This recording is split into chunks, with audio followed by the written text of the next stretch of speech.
lan baldintzak eta enpleguaren alde borrokan dauden langileei babesa emateko ere.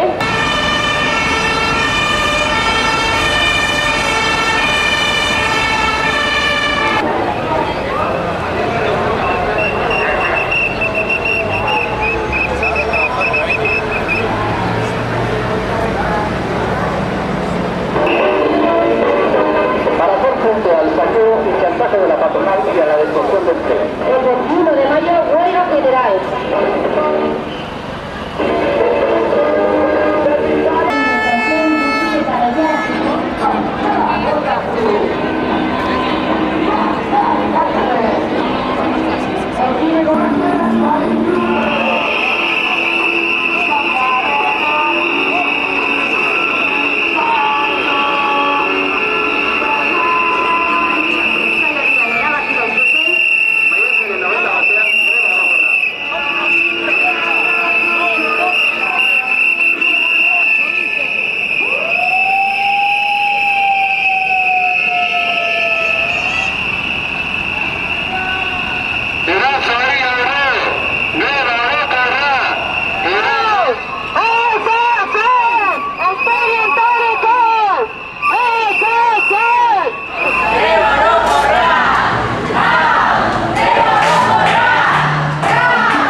El 21 de mayo, movilízate.